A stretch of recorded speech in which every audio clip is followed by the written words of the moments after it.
से कहा है। श्री तेजपाल नागर जी मास्टर साहब, अमरेश जी बहुत बहुत धन्यवाद, आपकी बहुत महत्वपूर्ण बातें आई हैं। मैं और धन्यवाद, का थैंक यू। समर्थन करता हूं। वो इसीलिए भगवान कोई जरूरी बात हो तो मास्टर साहब पहले कह दें। जय श्री राम। आदरणीय सभापति जी, मैं आपका बहुत आभारी हूं कि आपने मुझे इस सभा में वर्ष 2024-25 के बजट के समर्थन में बोलने का अवसर प्रदान किया। यह बजट लोक कल्याण के संकल्प के साथ उत्तर प्रदेश की अर्थव्यवस्था को 1 ट्रिलियन बनाने के लिए एक और कदम बढ़ गया है। मेरा सौभाग्य है कि मैं माननीय मुख्यमंत्री योगी आदित्यनाथ जी जैसे साधुवादी, कर्मठ और विकासशील मुख्यमंत्री जी की सरकार का एक हिस्सा हूं, जिसकी चाह आज हमारे साथी जो विपक्ष में बैठे हैं, जिसकी चाह उनमें भी है। प्रदेश के यशस्वी वित्त मंत्री माननीय सुरेश खन्ना जी, भगवान राम को समर्पित राज्य के अब तक के सबसे बजट 7,36,433 करोड़ 71 लाख पेश किया है, जिसमें यशस्वी एवं तपस्वी मुख्यमंत्री माननीय योगी आदित्यनाथ जी के नेतृत्व में राम राज्य की परिकल्पना को साकार करने का संकल्प स्पष्ट दिखाई देता है। इसके लिए मैं माननीय वित्त मंत्री माननीय सुरेश खन्ना जी, वित्त राज्य मंत्री, माननीय मंत्रीगण और उन विभाग के सभी अधिकारी और कर्मचारियों का हृदय से धन्यवाद अदा करता हूं, जिन्होंने किसानों के उत्थान को ध्यान में रखकर विकसित उत्तर प्रदेश की बुलंद इमारत के लिए युवा और महिला के सशक्तिकरण के जरिए भविष्य राज्य की मजबूत नींव रखी है। उन सब का मैं हृदय से धन्यवाद अदा करता हूं। हम सब भाग्यशाली हैं जो सपन हमारे पूर्वजों देखा था, हम सब उस क्षण के प्रत्यक्ष रूप से भागी बन सके। लगभग 500 वर्ष के बाद हम सबको अपना गौरव प्राप्त हुआ। यह विश्व के इतिहास में एक ऐसी घटना है जहां के बहुसंख्यक आबादी अपने धार्मिक स्थल की पूजा करने के लिए लगभग 500 वर्ष का संघर्ष करना पड़ा।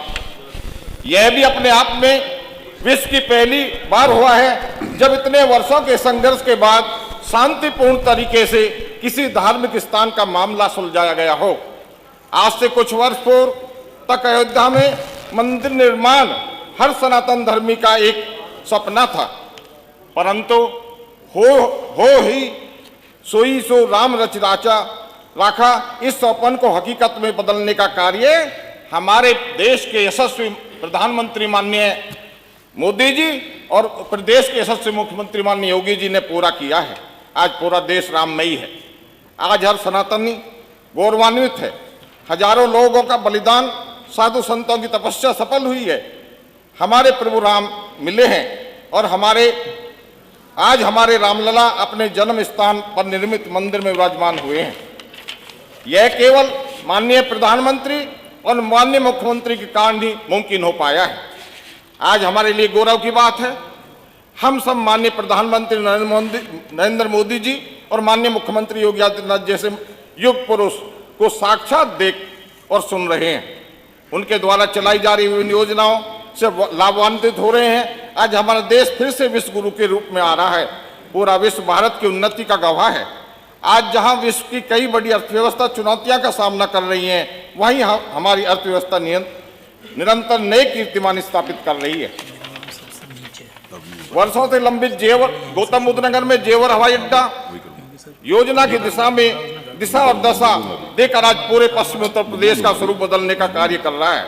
यह हवाई अड्डा मात्र एक हवाई अड्डा नहीं, बल्कि विकास का एक इंजन होगा जो पूरे पश्चिमी उत्तर प्रदेश की अर्थव्यवस्था को आगे ले जाएगा। आज गौतम बुद्ध नगर में बड़े निवेशकों के निवेश करने के लिए प्रथम पसंद बन चुका है, जिसमें न केवल इस क्षेत्र में बल्कि हमारे देश की अर्थव्यवस्था को मजबूत करने में भी मदद मिलेगी। माननीय मुख्यमंत्री जी ने जो पूरे प्रदेश की कानून व्यवस्था ठीक की है, गौतम बुद्ध नगर की कानून व्यवस्था उस समय उत्तम है। मैं वहां के पुलिस प्रशासन को इसके लिए बहुत बहुत धन्यवाद और बहुत बधाई देना चाहता हूं।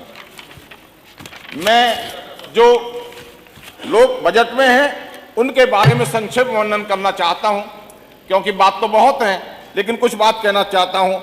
अयोध्या में महर्षि वाल्मीकि अंतर्राष्ट्रीय हवाई अड्डा, अयोध्या धाम का विकास कराया गया। अयोध्या एयरपोर्ट की स्थापना विस्तार हेतु 150 करोड़ रुपए की व्यवस्था प्रस्तावित है। जनपद गौतम बुद्ध नगर के जेवर में अंतर्राष्ट्रीय एयरपोर्ट की स्थापना कार्य एवं भूमि कार्य हेतु 1150 करोड़ की व्यवस्था प्रस्तावित है। महाकुंभ मेला 2025 का भव्य आयोजन धन्यवाद। विश्व स्तरीय सुविधा के साथ किए जाने हेतु धन्यवाद 2500 मास्टर साहब। करोड़ रुपए की व्यवस्था थैंक प्रस्तावित यू। है। धन्यवाद। नहीं हो गया एक मिनट अरे हो गया। एक मिनट जी। अरे हो गया। अरे एक मिनट बस लास्ट में सुन लो, लास्ट में चलो, लास्ट में कहता हूं। माननीय अध्यक्ष जी, मैं आपका आभारी हूं। आप बहुत अच्छे हैं, फिर बैठिए। आपने इस विधानसभा को पिछले कार्यकाल में हमने देखी, अब भी हम देख रहे हैं, हाईटेक बनाया है। आपने प्रत्येक विधायक, चाहे सत्ता का विधायक है चाहे विपक्ष का विधायक है, सबको बोलने का मौका दिया, सबको बोलने का मौका दिया। इसके लिए मैं आपका आभार व्यक्त करता हूं। मैं अब कुछ समस्या मेरी दादरी विधानसभा तो पहले बोलनी चाहिए ना, मैंने एक शुरू सेकंड करा। महाराज, एक सेकंड, एक मिनट और चाहूंगा। हाँ, 1 मिनट ही है। पिछले कार्यकाल में जब आप माननीय उद्योग मंत्री थे और आप ग्रेटर नोएडा, यमुना प्राधिकरण तीनों की समस्याओं को देखते थे, एक गंभीर समस्या थी। एक समस्या थी बिल्डर बायर्स की रजिस्ट्रियों की। पिछली बार मैंने उठाई, वो समस्या हल हो गई है।